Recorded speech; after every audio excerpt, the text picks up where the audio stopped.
Hello, this is Lisa from the future. This is just a spoiler alert in case you have any young people with you. There are a couple of magical spoilers surrounding the Christmas time of year. So if you don't want to spoil any Christmas magic, maybe be a responsible parent and abort.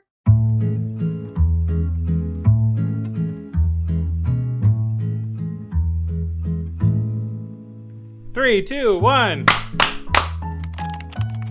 like how Discord alerts me of one of your claps. Same. I only heard one of yours. And then it's like, no, cut that out. Yeah. Cool. All right. So, hi. Hello. Welcome to the new year. It's exactly what I was going to say. Are you... I guess we should talk about last year because we didn't really talk about Christmas or anything. Yeah, by the way, so, Christmas let's happened. Let's go before the new year. Hang on. We're not at the new year yet. Rewind. We're starting, right? Welcome to the No Kidding Podcast. I'm Andrew. I'm Lisa. We're brother and sister, in case you didn't know. Welcome. So, how was Christmas? Oh, it hasn't. It just passed. Yes, just passed, of course. And it was great. You know, I got some time off. Well, I mean, not really. Yes and no. Like, I got time off of my real full-time job, but I did still board a dog, and I still worked on the Airbnb that we have. Man, you must be really boring to bore a dog. Yeah, I bored a dog to tears. So that was fun. What was his name? Doug. I love it. I know, love it's so cute. They call him Dougie, which I think is just adorable. I don't know. If I walk into a room and I'm like, "Hi, Doug," I don't expect a dog to be there. Yeah. I don't know. And he's so sweet. He's a big Labradoodle, so he's like, you know, got the droopy eyes, but the fluffy curly hair. I don't know, he's cute. Yeah, but I did get to do some fun stuff. I did go to SeaWorld, which I haven't been to in a really long time.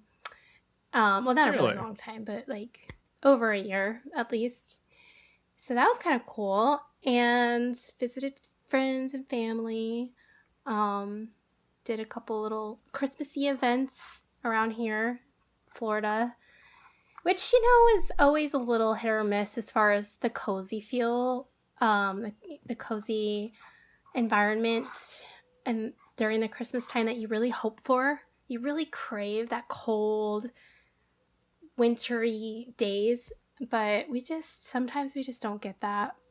As a Floridian, yeah. A lot of other people won't understand that sentiment at all. Right. Yeah. Sometimes they get too cozy, you know, like they're like too wintry.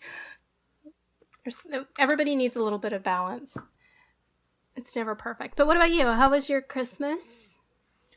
I fused with my couch. I just kind of vegetated into the fabric. Mm-hmm. But not entirely. I mean, thankfully I got some time to do that. But yeah, I mean, there was also all of the crazy meeting up with various factions of family.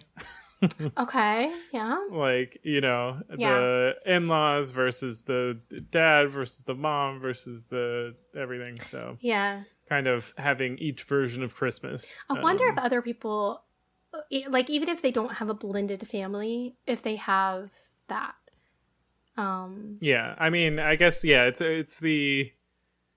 yeah, exactly. I think there's some people that just kind of completely separate from their family. There's some people that have just their parents aren't divorced, or they only talk to one side of their family and then they have Christmas with that person. Or if you're married, you sometimes just have Christmas with the in-laws or something. But there's a lot of times where you can end up where you're going to 2+ Christmases. Right. So, well, go ahead. Keep telling me more about before I jump into something different. Go ahead. Well, it might be a little left turn, but I also my company does like these. I work from home, and we're kind of like a national spread out company. So we're that sounds weird. We're a startup, but like everybody's everywhere. You know what I mean? Like if people live in like Montana versus Florida versus California and versus wherever. So Brazil even. Mm-hmm. So everyone like mostly just works from home in their own time zone and whatever. But then it's like we have twice a year where we like all converge in LA and like do our like company meeting. Right. And it's just such a weird time to have it like in the middle of December. I feel like I'm kind of doing stuff with family and like also like, you know, celebrating other things. So it gets complicated, and it's just kind of I don't know. And that's during Christmas season? It's like we left on like December 10th or something. I don't know. Oh. It's like, and I'm just kind of like, oh, geez. Yeah, why would they do that right in the middle of the holiday? You'd think they'd pick that for a different time of the year. Yeah, it's kind of weird. The last time they did it at like the beginning of the year, but I don't know. I feel like they didn't like losing momentum.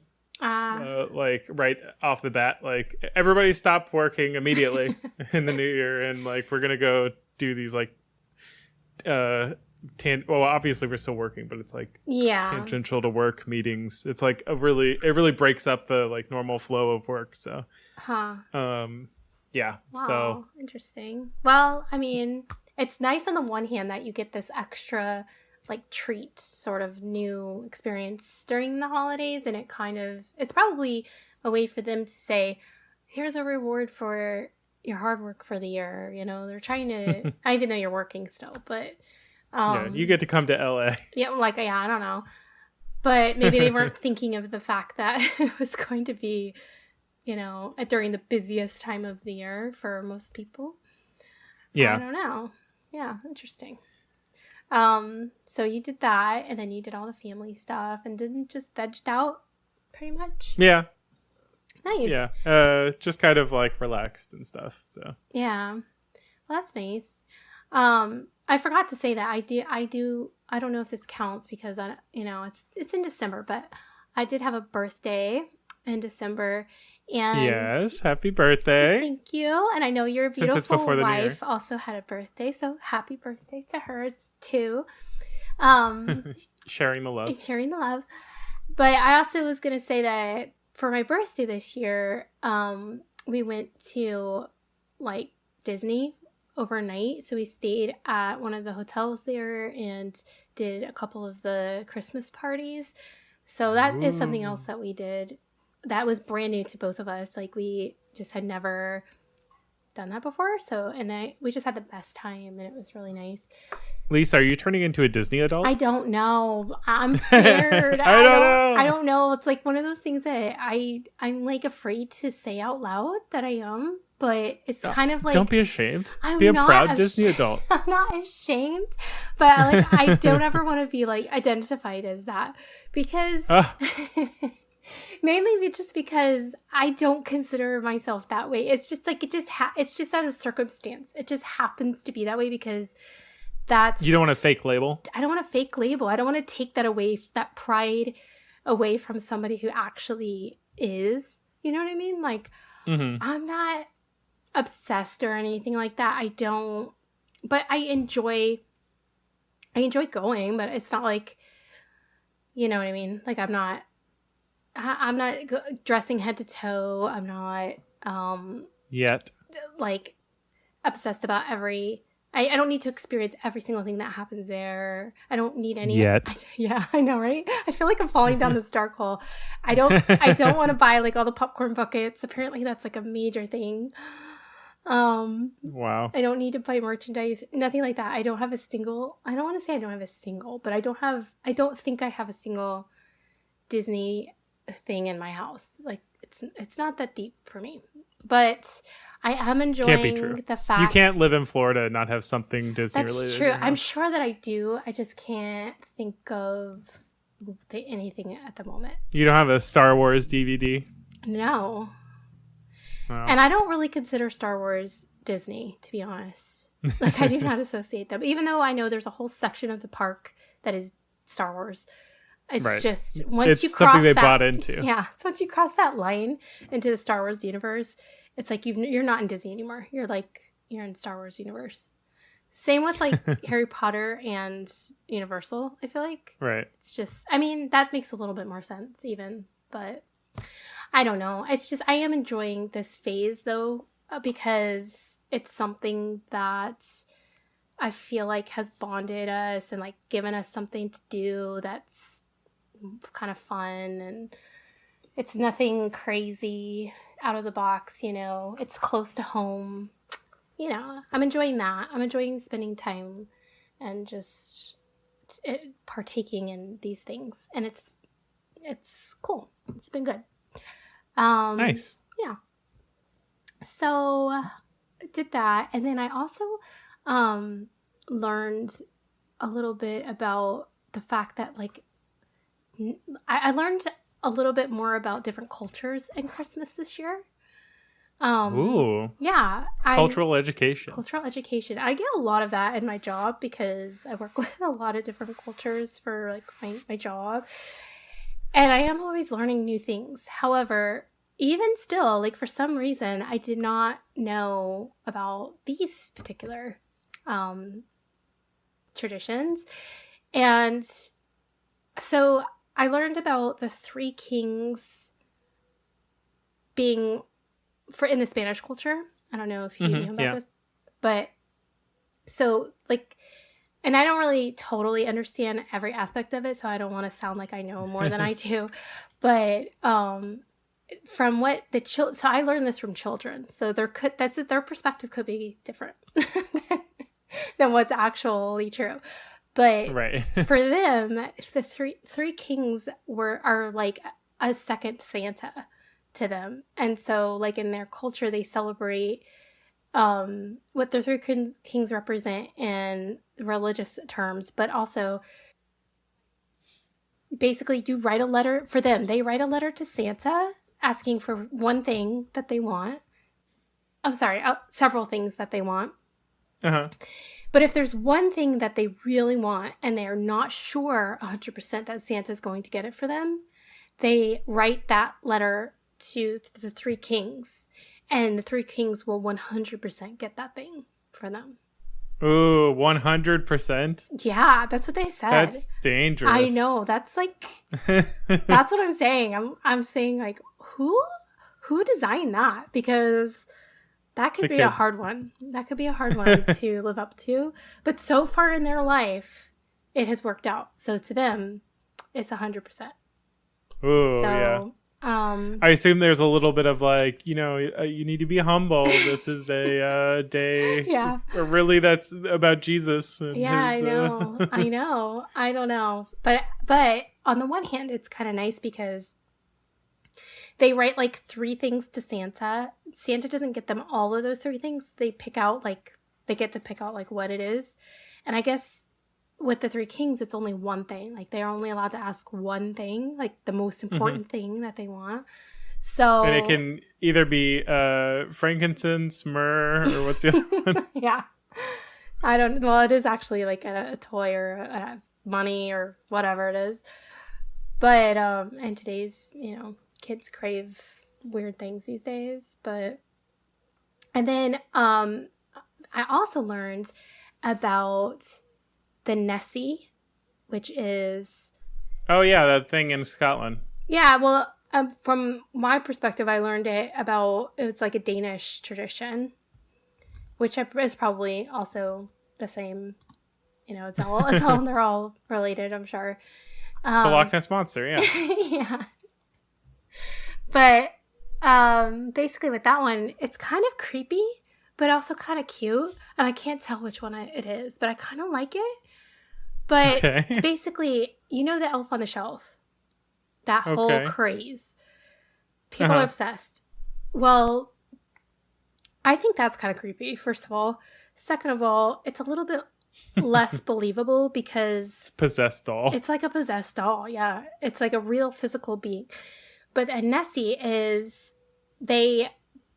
during the whole year, they live inside of their like shed or in the roof, like on the roof of the house or somewhere in the property that is not inside the house. It's like outside of the house. They're like small little tiny gnome looking creatures. Okay. That's what they are. Sounding pretty creepy. But you never see them. Oh, how do they know what they look like? You don't know what they look like, but you have you have an idea based off of like, well, here's okay, so this kind of explains a little bit more. So, but during Christmas, like at the beginning of December, I think it is, I actually don't remember the exact day, but I think it's the first of December. But they come into your house and, but actually they don't come uninvited. Like you have to make a door for them to come through. So like a lot of times like parents will get like these little tiny doors that are made for like doll houses or something at a craft store and like put it on the wall. And that's the door that they come through. And cute. Yeah. And then like when they come into the house, they will leave things behind sometimes, or they will leave like little tiny like miniature gifts for the kids, like a small little piece of candy or I don't know, like a button, like a special button or whatever. And then sometimes they'll leave behind their hat on accident and you have to like put it back by their front door so that they can remember to bring it back with them, like if they forgot it, or like a little shoe. How forgetful. It's really kind of cute. And basically, I think they do use the same concept of their, like during the year, they're kind of like watching just to kind of like see if you're a good kid or not. Which I don't know if that's how traditionally it is or if that's how the parents have adapted it to like their favor. But and I guess they'll leave presents for you if you're being good that week. You know, if you've like been good, they're like watching and they'll like, you know. So the kids want to be good for the little, I think it's Nessie. To get the presents. Yeah. Anyways, so, you know, some parents be doing the most. I'm just saying. They be out there. They got ideas for like every day of of December, like having a new little fun thing or moving the elf around or leaving the Nessie hat. Nissie. Yeah. Whatever you call it. Yeah. I know. Yeah. That's gotta be, that's like signing yourself up for so much work. Yeah. It's like every year as soon as December's over, you're like, I gotta start thinking of ideas. Yeah, I think it's like I think the like Nissie or Nessie is supposed to be like way less work than an Elf on the Shelf situation. Like it's I don't know, it's just like that's what I've heard. But yeah, if any kids are listening, sorry for the spoiler alert. Oh my gosh. That's so true. We have to put a spoiler alert at the beginning of this. Holy moly. Okay. Yeah. Anyway, moving on past all of this.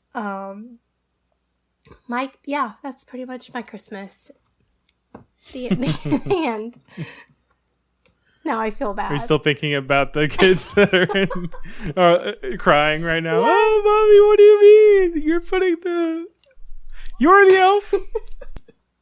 Well, maybe it's for the good of everybody. Now we could just stop and move on with our lives. Some proverbial mom out there is like, no, Lisa and Andrew are liars. They're bad people. They suck. That's true, though. Listen to your parents, true. Kids. Listen to them. We're terrible people. Well, how was your New Year?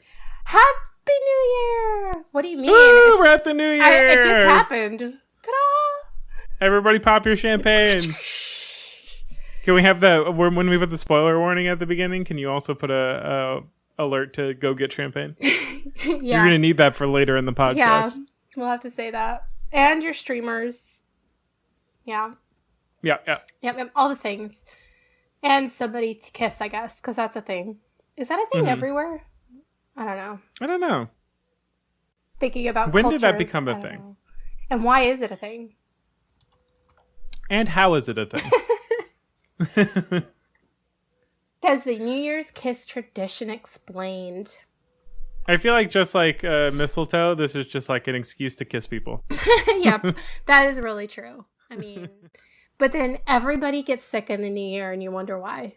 Because I think people get really sick in January, and they're always like, "Oh, the winter illness." It's like, no, it's just because you kiss too many people on New Year's Eve. Yeah,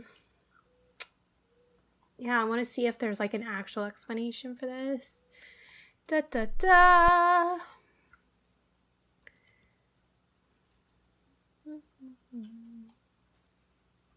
Okay, it originates in English and German folklore, where German immigrants most likely brought the custom to the States over a century ago. The earliest documentation of this tradition was in New York City, where German immigrants would gather among one another for New Year's Eve over food and drinks and spread kisses and hugs throughout the crowds. As a New Year's Eve kiss became... I just imagine a bunch of Germans running around New York kissing people and just like, it's my tradition! Oh. Yeah, right? That's true. What tradition? It's my new tradition. Yeah, where is it where they kiss you on both cheeks? Is that France? As an American, everywhere but America. Oh, okay. I just whenever they want to portray somebody as foreign in a movie or something, they always just have them be like, "Hey," kiss you on both cheeks. It's like, oh, they're just European. Okay. Well, I don't know, Italian, I guess, Mediterranean, I think in general. There's apparently also a superstition, and it says some believe that locking lips at the stroke of midnight can strengthen an already existing relationship and offer good luck, and that a lack of someone to do it with means an upcoming year of loneliness. Oh man, wait, so you can't get a date all year, and then at the end of the year you don't have a date to kiss, so you're doomed for the next year. Oh, that poor person. That's true. That's a terrible tradition. That's a cycle. Let's not kiss on New Year's anymore. It's banished. Banished. Yeah. I say. What is it called when something is out? That's the whole thing this year. It's like people are like, this year this stuff's in, and this year this stuff's out. The in and out thing. Have you seen that trending? Sounds very Oprah. Does it? Oh. Which is out, by the way. Oh, okay. So that's out, but her in and out is in. Yeah. Okay, got it. In and out, though, in California, that's out. Oh, yeah. What are they going to do? They're just going to get closed. No, wait, that's actually in because Paul Giamatti ate it with his Golden Globe there. Oh, okay. So now it's back. You see that picture? It's so hard. It's so hard to keep up with these trends. Yeah, exactly. Who ate there? Paul Giamatti, he got a Golden Globe, and then somebody got a picture of him in his tux with his Golden Globe eating it in and out. Really? No, I didn't see that. Yeah, it was pretty funny. I mean, honestly, you can't beat fast food when... I think everybody has a little bit here and there. Especially after a night like that. Yeah. I feel like you're at a award show the whole time. They don't feed you or anything, and then you're just like, cool, thank you for the award. And then you're like, I need a freaking burger. Yeah. After any event, after any long night stint of anything, it's like, I don't know, why is that? It's so comforting. Yeah. And they know. They stay open late. That's to true. Get you. So do you have any other ins for this year? Oh, what's in? Yeah, what's in for you this year? Ooh, let me think. No, I'm Nothing? thinking about what's in. Let's see. Bookstores are in. I think bookstores need to be in. I agree with you. We need more bookstores around. You notice how there's no bookstore, especially around Orlando. I feel like I've been to like New York and stuff, and they have like cute little bookstores like tucked away somewhere, or when we were in Vermont and like Burlington, there was some cute little like tucked away bookstores where it was all cute and it just felt like a nice place to go in. You smell the fresh new books. Yes. In Chicago too. Yes. Yeah, pretty much everywhere but here. I feel like I've seen like some cute little like local bookstores, but we just have Barnes and Noble, which is great.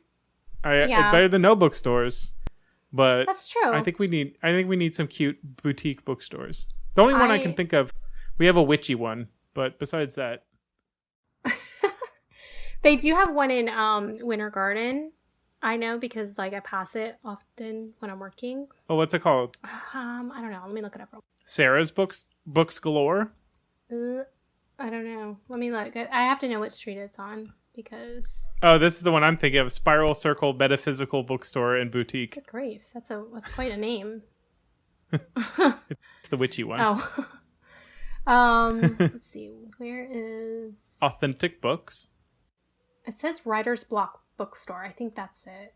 But I have to see. And see, I want also a bookstore. And like, I understand that this is almost like antithetical to me wanting bookstores to succeed. But a place where I can hang out and like drink a coffee or like read a book, not just shop for books.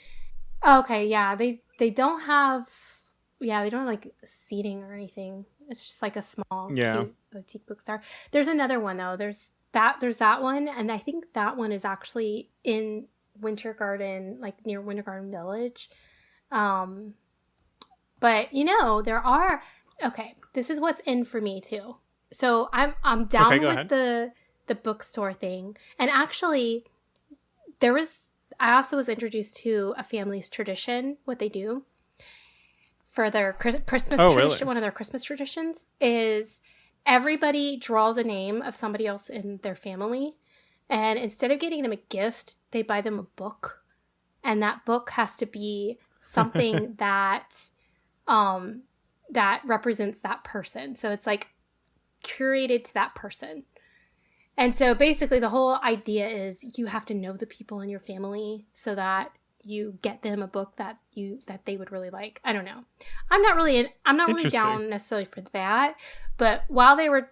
It's kind of cool to have a theme though, because it's always kind of like, I don't know, what do I get this person? True. But if you're like, it's almost like how, I don't know the exact phrase, but like restrictions actually can like nurture creativity. Oh, yeah. That makes sense. I agree though that the theming is a good idea. But not everybody likes to read. Not everybody likes books. Not everybody is into that. So I get whatever. That's not everybody really can read. The point is, while they were telling this, they were like, it was just so fun because for them specifically, what they do is, and this is an immediate family. It's not like, extended family. So like they all together go to a bookstore, they split up, and then they get the book. They look and search and like they're in the bookstore for a while, like looking for the book together. So you didn't even have a lot of time to think on it. Not really, because you're in a bookstore together. You're just like hunting for the right book for them. And then you all find your book. And then I guess you have to secretly check out. I don't really know how that works. And then that night they give it to each other. So I think it's like on Christmas Eve or something they do it. Anyway, but... Making those bookstore owners stay open on Christmas Eve. I don't know. I don't know if it was Christmas Eve. I'm making that up. That wasn't really part of the story. But what they were talking about it, they were just saying like how much it was such a cozy like event for them to do because they all went into the bookstore. Everybody loves the books. Everybody loves a bookstore. I don't know who doesn't. Everybody loves books. So my in, which I was getting to, is that libraries are in. Okay, why do we have to always buy a book? Libraries have an abundance of books, new books that are like out now. They just came out this past year. And have you ever... And you can sit there and read them. You don't have to feel bad about reading them and then being like, yeah, I'm not going to buy this. And if it's long, you can take it home and then you bring it back and you get another one. And if you've ever been inside of a library, it's just iconic. Like... The way you feel, the way it smells, I mean, I don't know. I grew up in a library. We were there all the time. And so... Some libraries, I want to say. There are libraries that I'm like, this feels a little outdated. Really? Okay. We have a very cool library. I think we're spoiled. All right, well... Our downtown library is downtown, it's all... Sure. It's pretty awesome. It's got like the... What would you call it? Brutalist architecture and everything. It looks like the FBI building, the FBI headquarters in DC. Yeah. It's kind of wild. I'm like, oh, it's like the castle of books. Yeah, that's true. Oh, our older brother Tim is calling me, but I'll have to talk to him later. Unless he wants to be on the podcast. Yeah, we're doing the podcast. Hey, we're doing the podcast. Should I answer it and have him on the podcast? Okay, our first guest. Oh, hold on. Let me put him on speaker. Hello? I can't talk long because Andrew and I are recording a podcast, but we wanted to know if you wanted to say hi to our listeners while we're talking. Oh, well, hello. Yeah, sure. You're our first guest. Forcibly brought. Perfect timing. Yeah. I planned it. Well, maybe you did. Maybe you were just getting, like, through the atmosphere. You could hear us talking and you were like, I know what they're doing. Must be. Anyway, was it important? No, not that important. I can definitely chat later. Okay. Andrew, did you have anything you wanted to ask our guest? Well, I would have to ask it as a proxy through you. Ask him what's in this year. He says, what's in this year? Like, we're doing ins and outs. Something that's in this year. Or out. So you want me to give an opinion on what is in this year? Yeah. Well, I mean, Stanley Cups, Taylor Swift. Oh my gosh, that's so last year. Last year, you sound like Piper. Is Piper there feeding you this information? I have an office full of women who tell me what they want for Christmas. I don't know. I'm just assuming this is the end stuff. Let's do. Well, you can pick for Christmas. So that was last year. Oh yeah, as you said, that was last year for Christmas. But like, think of something like we were just saying how books are in this year, libraries are in this year. I don't know, maybe like I know, going outside more is in this year. Touching grass. Andrew says touching grass is in this year. What do you think? Do you have anything other thoughts? Yeah, sure. Maybe it should snow in Florida this year. That would be great. Yes, he says snow in Florida. Snow is in Florida. Definitely. We're global warming is gonna throw us all off. Yeah. Well, we're all in agreement on that one. So good one. All right. Well. Yeah. I will you guys enjoy your show. I'll enjoy my dinner and. Oh, good. Yeah, definitely enjoy your dinner. Interrupted. Okay, no worries. Right. I'll talk to you later. All right. Bye. Bye. All right. That was listener Timothy Lord on the podcast. Another sibling coming into chat. Yeah. He entered the chat. I'm so millennial. Okay. No, it should snow in Florida. It has snowed in Florida before. But okay. Oh, let me ask you this. Actually, let me ask you this because yesterday we were watching a YouTube video about like cool things to see in Florida, like things you didn't know existed in Florida. Okay, let me just ask you as a Floridian, where you think these places are? Like, just if you had to guess, if you had to guess where in Florida the coolest places to visit in Florida that you didn't really know existed, where do you think they would be? Okay, who are you talking to? You. Oh. And you're not giving me any other context, like, just where are cool places to visit? I clicked on the video and I was like, I bet I could tell you where these places are going to be located in Florida, and I was right. So I want to see if you would know. And I'm just name places, like generally, like where you think they would be. Probably like on the west, like above Tampa, the like Crystal River. I forget what it's called. It's like a place that a lot of people like to go. Okay. That's kind of like a lot of springs and stuff. If you're talking about like outdoorsy stuff, is this all mostly outdoorsy stuff? Yeah, I would say most. Well, kind of. Yeah. Yeah, Crystal River, Florida. So that may be probably some. I don't know. There's some stuff in like Sarasota that I think people are but into. like geographically, where in Florida is that? Southern west side of Florida. Okay. So a lot of South Florida stuff. Yeah, I think mostly South Florida. St. Augustine is cool. I think like but everybody knows about St. Augustine. These are like hidden gems kind of thing. Hidden gems. Yeah. Okay. You got it? Yeah, so like southern into Florida, I would say. Okay. Well, there's some stuff in the Panhandle, but I don't know. I wouldn't consider those gems. They're all right. There's some nice stuff. You're following my same thought pattern. So my whole thing was like, okay, I'm going to see what they say, but I can pretty much guarantee that in this list, it's going to be in the panhandle of Florida or in the Keys. Like somewhere way down south or somewhere way up north, right?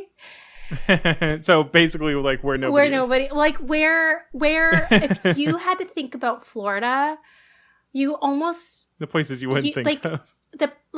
Florida, it is Florida because it technically is Florida. It's within our boundaries. But I don't really consider northern Florida, and I don't consider like the Keys, Florida. Like they're not. They're totally different. It's Orlando is Florida and everything else like Central Florida is like, well, no, like even like I would say from like maybe Gainesville, which is like a couple hours south of like Jacksonville. Jacksonville's a big city. So not even Jacksonville. No, We're cutting Jacksonville out. Like, well, it's out. The capital, Tallahassee, it's out. Like, listen. I mean, I guess California could say the same thing because there's so much variety in California.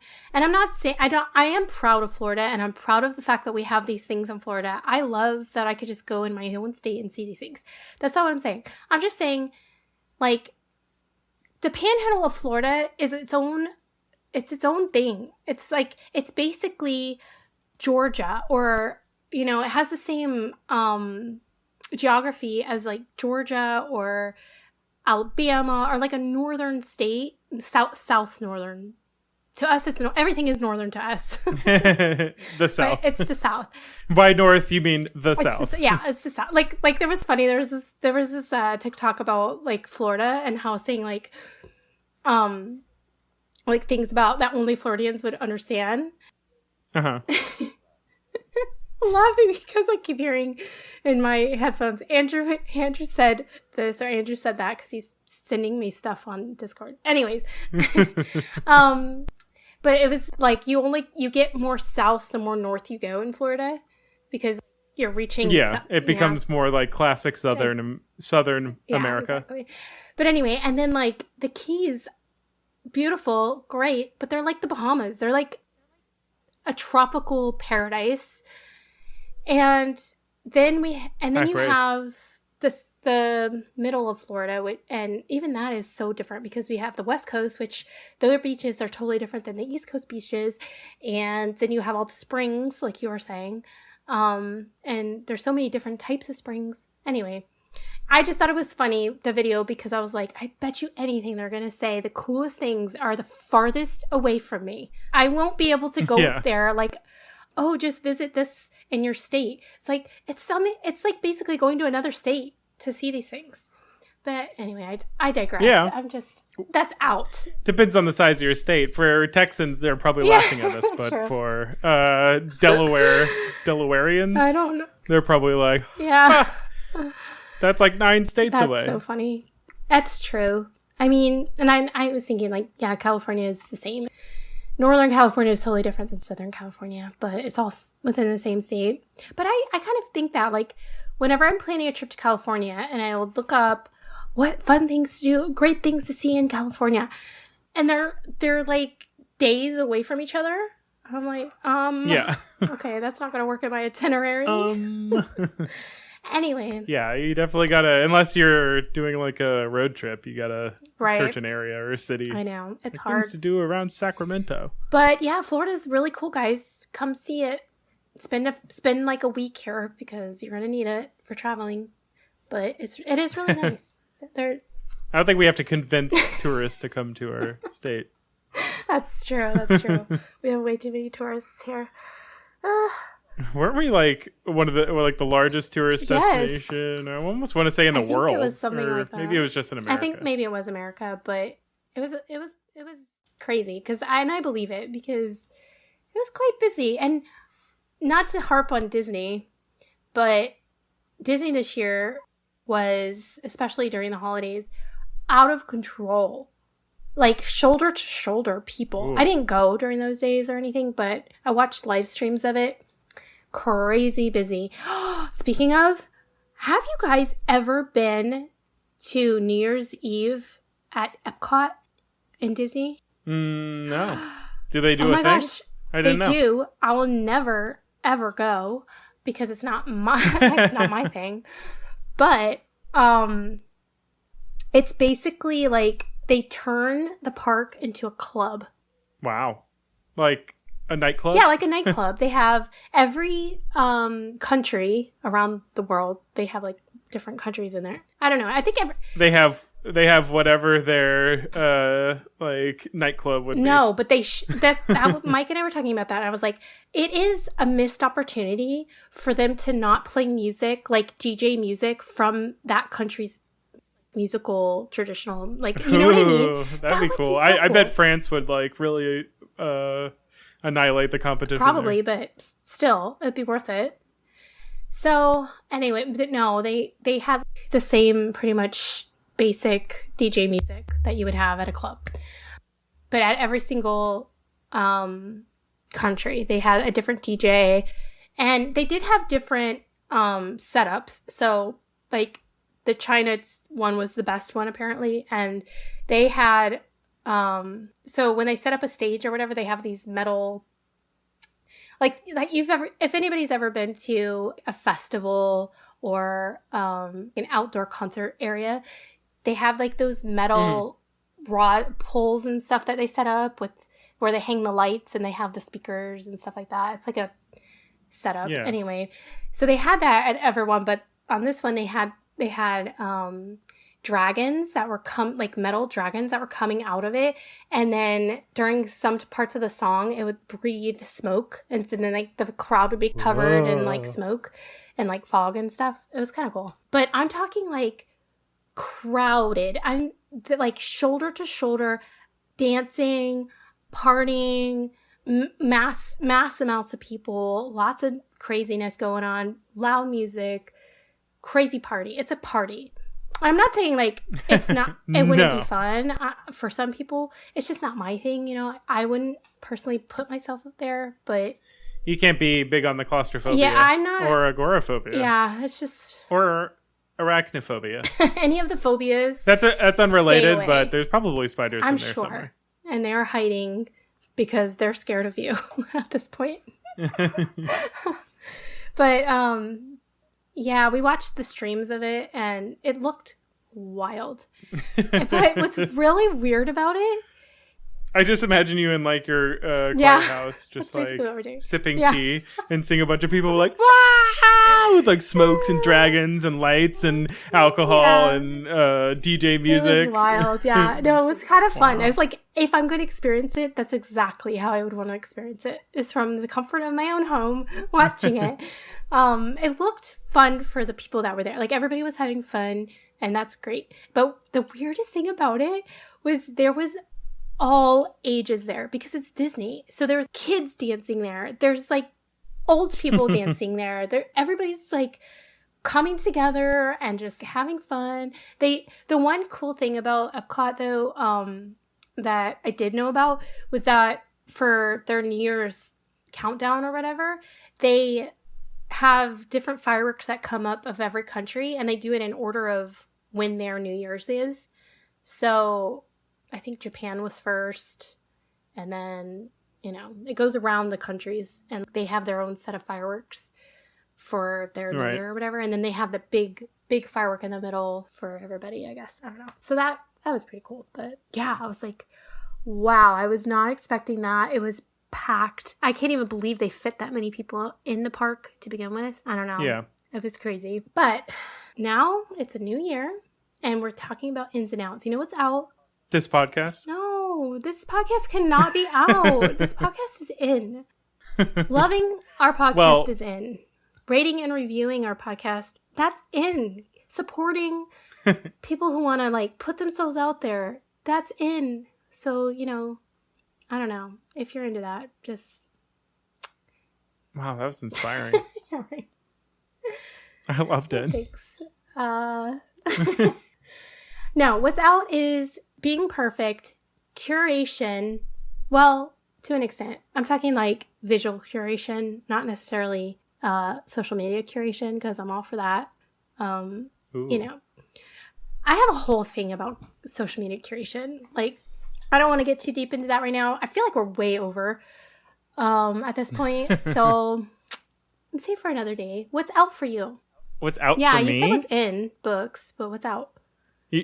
What you said, curation? Just any kind of curation? Yeah, like, I mean, we need a little bit of imperfection in our lives. We don't need everything to look perfect. We don't have to have everything to have the same color in your house. Have a little spice, have a little variety, have things that are mismatched, have things that aren't like perfectly like, and I'm saying this from a person who is very organized in her brain. Like, I'm not talking about don't organize things. Like, don't like keep your house a mess. I'm not saying that. Please don't do that.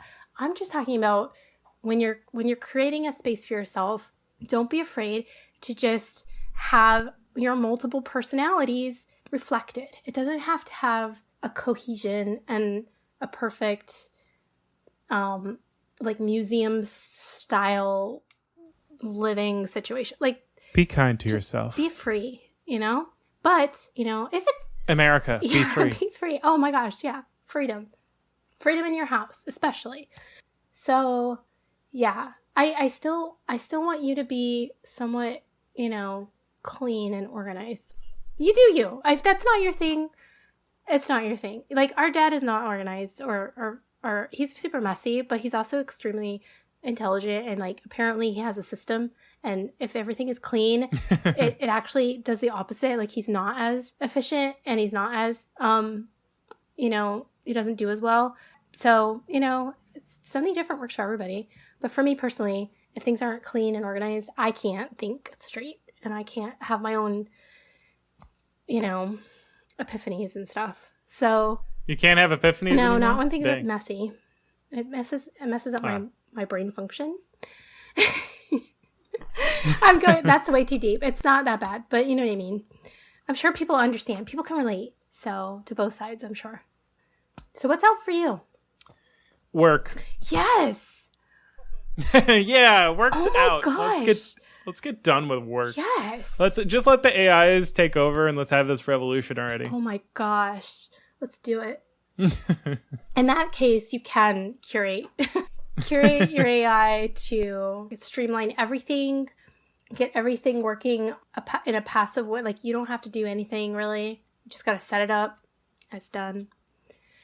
I wish I could do that, but I don't know how I could ever do that in my job. My job could never work on AI, unfortunately. You say that now. Yeah, that's true. So I agree with you though. Work. Yeah, work is out. Well, I don't know what kind of work you're specifically speaking about, but I assume you mean just going to work every day, working for someone, putting in the hours. Yeah. Work for yourself. Yeah, I am working on working for myself. Which might involve working for someone else, right? Then work for yourself. Mainly work for yourself. Even people who work for themselves work for somebody else. Yeah, true. To some capacity, yeah. But just recontextualize your efforts, I guess. Let's just blanket this all and say freedom is in and everything else is out. It all comes down to that. All right. Well, I think that was a good timely episode for us. There you go. We're on time. Right? Oh, are we? Right? Oh. The one that was on time. That's this episode. The one that was on time. Right. Love y'all. Ya. Bye. I love you, that's why I say cheerio, not goodbye. Remember our old tune, be back soon. Hello? Hello? What? Oh. Did you just say kombucha? I love you, bye-bye.